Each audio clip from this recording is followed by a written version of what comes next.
यहाँ तक कि उनके बच्चे पहले सेटल हो गए और फादर बाद में हुए। ये कंडीशन भी देखने को मिली हमारे कैडर में। नमस्कार दोस्तों, आप देख रहे हैं न्यूज संभाग का विशेष कार्यक्रम संघर्ष से हीरो। आज हमारे साथ है पुष्पेंद्र सिंह जी जादौन।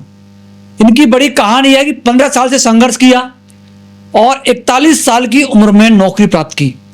इनका जो संगठन है फार्मासिस्ट वाला, उसमें 70% व्यक्ति ऐसे थे जो लगभग 40 से 50 वर्ष के थे। पुष्पेंद्र जी और उनकी टीम ने काफी संघर्ष किया। बड़ी बात, होली भी धरना स्थल पर खेली थी। न्यूज संभाग पर इनकी पूरी कहानी जाने। संघर्ष तो लगातार चलता रहा और अंतिम पड़ाव पे जाके सफलता मिली।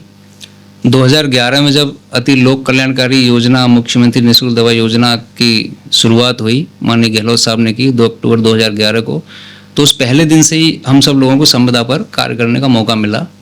तब से लेके लगातार हम लोग संविदा पर कार्यरत थे और उसके बाद में 2 साल बाद एक बार हमको सेवा में आने का मौका भी मिला, लेकिन कुछ क्राइटेरिया ऐसा था भर्ती का कि हमारे साथी उसमें शामिल नहीं हो पाए। उसके बाद हम लोग लगातार संघर्ष करते रहे, मंत्री बदलते रहे, सरकार बदलती रही, लेकिन हम लोगों का संघर्ष नहीं रुका। ऐसा करते करते हम लोग 2018 तक आ गए। 2018 में पैरामेडिकल के सारे संवर्गों की फिर से सरकार ने भर्तियां निकाली और हम लोग प्रयास करके एक बार फिर से अपनी भर्ती को निकलवाने में सफल रहे, लेकिन कुछ कारणों से, कुछ नेगेटिव पॉलिटिक्स के चलते फार्मासिस्ट भर्ती को एक बार फिर दरकिनार कर दिया गया। तो 6-7 साल के संघर्ष के बाद भी हम लोगों को कोई चांस नहीं मिल पाया। 2018 के बाद में बाकी सब कैडर की पोस्टिंग होने के बाद में हम लोग फिर एक बार से खड़े हुए, फिर एक बार संघर्ष पर जोर दिया और हम लोगों ने जी तोड़ मेहनत की। फिर एक बार सरकार को कन्विंस किया, तो जाके 2022 में फिर वैकेंसी निकली और निकल के फिर वो कभी कैंसिल, कभी कुछ, कभी एग्ज़ाम, ऐसे करते करते फाइनली 2023 में जाके नोटिफिकेशन जारी हुआ, जिसकी पोस्टिंग हम लोगों को 2025 में आगे मिल पाई है। तो ये 15 साल का जो संघर्ष था उसको मैं इतना शॉर्ट में तो नहीं ब्रीफ कर सकता, लेकिन बहुत साथियों का साथ रहा लगातार। हम लोग हज़ारों की संख्या में लोग थे जिन्होंने एकजुट होकर मेहनत की और मैंने प्रदेश अध्यक्ष के पद पर इसको लीड किया पूरा 15 साल तक लगातार और हम लोगों ने सफलता हासिल की। लगभग 70% जो हमारे कैंडिडेट थे वो एबव 40 एज में थे। 50 से ऊपर भी लोगों को पोस्टिंग मिली है, जो जीवन का एक अंतिम पड़ाव पे जाके सफलता मिली है। तो बता रहे हैं जीवन का अंतिम पड़ाव तो नहीं कर सकते, लेकिन अधेड़ उम्र में आ जाता है। अधेड़ उम्र और 40 साल या 50 साल की उम्र होने के बाद सर्विस मिली है जी। कितने लोगों को?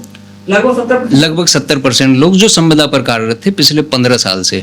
उनमें से एबव 40 तो लगभग 70% हैं ही, लेकिन 30 से 35% ऐसे हैं, क्योंकि मेरे पास तो पूरा कैलकुलेशन था, तो उसमें से एबव 50 भी चले गए थे ना। यहाँ तक कि उनके बच्चे पहले सेटल हो गए और फादर बाद में हुए। ये कंडीशन भी देखने को मिली हमारे कैडर में। बिल्कुल है सर। जैसे हमारे दीपक संघानी जी हैं एक बीकानेर से, तो उनकी बिटिया final year doctor pass out हो गई थी। और एक हैं जगदीश जी हैं, उनका बच्चा टीचर हो गया था।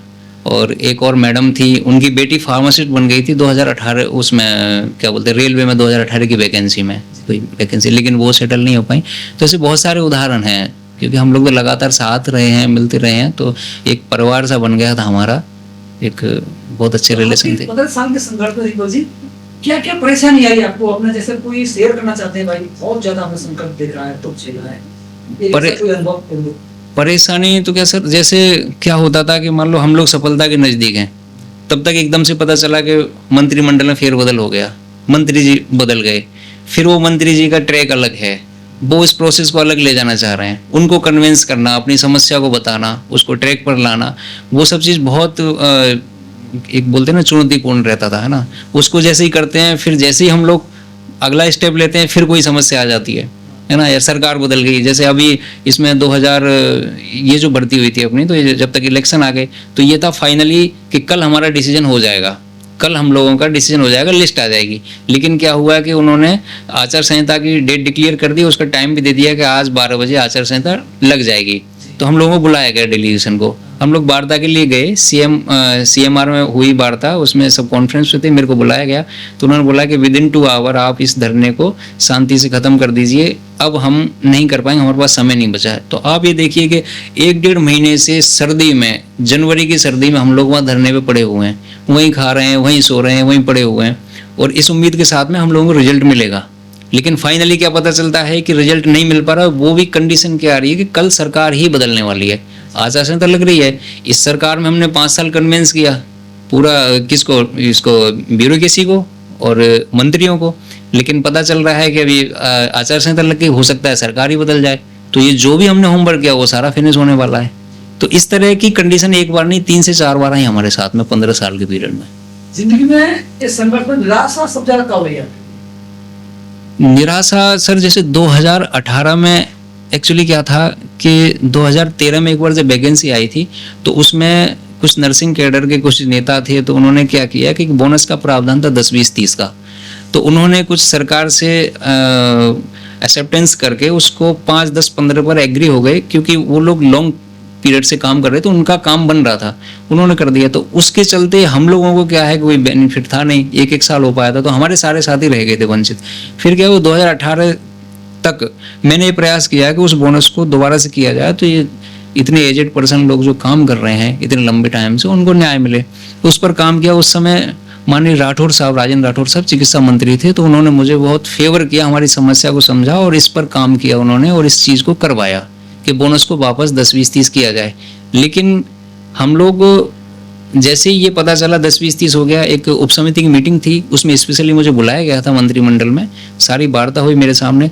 लेकिन वो बोलते हैं ना जैसे अंडर द टेबल एक बहुत बड़ी प्लानिंग हुई, और जैसे ही ये सब हुआ और बस वैकेंसी रिक्रूटमेंट आने वाला, उससे पहले अंदर अंदर इन्होंने क्या है अमेंडमेंट कर दिया रूल्स में कि अब ये बाकी सारी आप भर्तियां कर सकते हैं, लेकिन फार्मासिस्ट के लिए आपको एग्जाम कंडक्ट करना होगा, इसमें इस तरह की प्रॉब्लम है।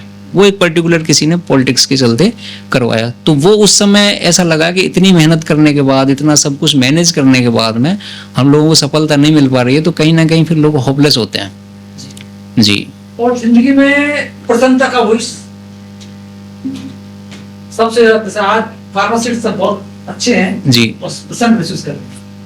ये तो सर जब क्या होता है कि हम लोग जब कोई भी टारगेट लेते हैं और उस पर काम करते हैं, तो इन बिटवीन अपन संघर्ष करते हैं और डिमोरलाइजेशन भी होता है, निराश होते हैं, उठते हैं, गिरते हैं, फिर खड़े होते हैं, लेकिन जब फाइनल रिजल्ट मिलता है उस समय खुशी बेहद मिलती है। तो अब जैसे हम लोग जो झालान डूंगरी में सीफू है, वहाँ पर हमारा धरना चल रहा था, तो उस समय जब हम लोगों को सफलता मिली कि ये सब क्लियर हो गया, आपकी भर्ती क्लियर है, आपको ज्वाइनिंग लिस्ट निकल जाएगी, अब जो फाइनल लिस्ट है वो निकल जाएगी, तो उसके लिए हम लोग वेट कर रहे थे। और मतलब ये भी बता दिया था कि अब आप उठ सकते हैं, लेकिन हमने कहा हम लिस्ट लेके जाएंगे। तो वो जो टाइम था उस समय जब वो लिस्ट का डिक्लेयर होना, तो वो 15 साल हम साथ ही नहीं थे, हम एक फैमिली मेम्बर थे जो 15 साल से साथ में थे। तो उस समय जब वो अनाउंसमेंट होना कि लिस्ट आ गई है, तो एक इतना बड़ा सुकून कि फाइनली हम सब इस संघर्ष के चलते इतने जीवन को बचा पाए, लोगों को रोजगार मिल पाया, तो वो एक बेहद आनंदपूर्वक समय था हमारे लिए। इस पूरे 15 साल के संघर्ष में आपके परिवार ने कैसे सर्वाइव किया? सर एक्चुअली पर्सनली देखा जाए तो मैं साउंड फैमिली से हूँ, तो वो जैसे इकोनॉमिकली कोई इशू नहीं आया, लेकिन एक कैरियर को लेके इतना लंबा समय देने की बात आती है तो सब लोग चिंतित थे कि इसमें इतना समय दे दिया कि इतनी बड़ी चीज़ नहीं है कि इतना संघर्ष करके, क्योंकि मैं कैपेबल भी था, कुछ और भी ऑप्शन ले सकता था, लेकिन क्या था कि सिस्टम में एक बार चले गए तो फिर क्या होता था कि अपने अलावा जब एक ग्रुप बनता है तो फिर सबकी समस्या दिखती है कि किसी ना किसी को आगे होके तो करना पड़ेगा, तब जाके सफलता मिलेगी। आज मैं नहीं हूं तो कोई और होगा, हो सकता है ऊपर वाले ने ये दायित्व मुझे दिया है तो मुझे आगे होना चाहिए, तो शायद इसीलिए मेरे को इस सिस्टम में भेजा है, नहीं मैं शायद कुछ और करके कुछ और बन जाता। आपके इसमें कौन कौन साथियों को आप याद करना चाहेंगे? जैसे मैं किसी व्यक्ति विशेष का नाम लेके बाकी लोगों को दरकिनार नहीं कर सकता, लेकिन जो लोग बिल्कुल दिल के करीब रहे और जिन लोगों ने 24 आवर कभी भी आवाज़ दिए तैयार खड़े रहे, ऐसी एक टीम थी हमारी जिसने जिनके संघर्ष के बलबूते पे सफलता प्राप्त करी। जैसे हमारे दीपक तरुणी करौली से जो हैं, करौली में यही होम डिस्ट्रिक्ट से हूँ, प्रवीण चतुर्वेदी है, दीपक तरुण है, हमारे अभिषेक पांडे है, भवानी सिंह जी हैं, एक वेंकट पाल है, महेंद्र सिंह जी हैं, गजेंद्र शर्मा हैं, और क्या बोलते हैं खेम सिंह जी हैं, उन्होंने अंतिम बड़ा संभाला इस चीज़ को। और मतलब मेरे लिए पूरी लिस्ट एक जैसी है, मैं बताऊँ, हाँ पूरी लिस्ट हज़ार चयन हो चुका, आपका पोस्टिंग हो गई जी। अब क्या आपके मुद्दे, क्या समस्या है? अभी क्या है कि अब पहले मुद्दा ये था कि हम लोगों को सिस्टम में आने के लिए लड़ना था, अब सिस्टम में आने के बाद फिर क्या है कि अब पहले तो ये कि हमारे राइट्स क्या हैं और क्या राइट्स हमको नहीं मिल रहे हैं और कहाँ से सरकार की कमी है, कहाँ से ध्यान नहीं दिया जा रहा, उन चीज़ों पर भी हम लोगों ने फोकस किया है। तो फिर क्या है कि हम जब कोई बात रखते हैं तो किसी न किसी बैनर तले रखते हैं, कोई हमारे पास लेटर पैड होता है।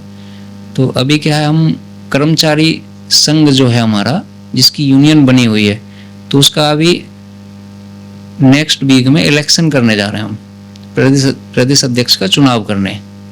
तो इलेक्शन कंप्लीट होते ही हम लोगों ने अपनी जो भी मांगे हैं, जो समस्या हैं, उनको लिस्टेड कर रखा है और हम पूरी मतलब उसके साथ में उठाएंगे सरकार के सामने। कौन सी आपकी समस्या है लिस्टेड करें? अभी जैसे इन सर्विस क्या है, एक तो अभी जैसे हमारे पीसीआई का गजट नोटिफिकेशन जारी हुआ है हाल ही में, जिसमें फार्मासिस्ट को फार्मेसी ऑफिसर का दर्जा दिया गया है, जैसे नर्सिंग ऑफिसर की तरह से। तो उसको राजस्थान में अप्लाई करवाना, उसमें अपना जो ग्रेड पे का जो डिफरेंस है उसको ख़त्म कर दे हुए, जैसे 4200-4600 ग्रेड पे, ग्रेड के अकॉर्डिंग, तो उसको लागू करवाना। और जो समस्या जो पाइपलाइन में जो हैं पहले से, जैसे इसका वर्दी भत्ता है या कोई भी चीज़ है जिस पर सरकार अभी विचार विमर्श कर रही है, तो उसको फाइनल स्टेज पर लाके लागू करवाना। और जहाँ भी अपना दवा वितरण केंद्र है उसकी जो भी समस्या है दवा वितरण केंद्र संबंधी, जैसे मतलब वातानुकूलित दवाइयों के स्टोरेज के लिए वो कंडीशन अवेलेबल करवाना, पीएससी पर 1 की बजाय 2 फार्मासिस्ट अवेलेबल करवाना, सीएससी पर जहाँ 1 फार्मासिस्ट है सिर्फ, लेकिन ओपीडी 300-400 की है, तो वहाँ 2 second grade plus 1 first grade की नियुक्ति करवाना। और ये जो पद विलोपित किए गए हमारे अधिशेष में, जो फार्मासिस्ट ने कहीं सेकंड ग्रेड के कर दिए तो कहीं फर्स्ट ग्रेड के लागू कर दिए, तो इन सब चीज़ों को बैलेंस करके या तो नए पद सृजित करवाना या फिर इनके लिए कहीं ना कहीं जगह निकलवाना। प्लस राजमेश में भी जो पद हैं मेडिकल कॉलेज में, उनके लिए हम लोग कार्यरत हैं करवाने के लिए।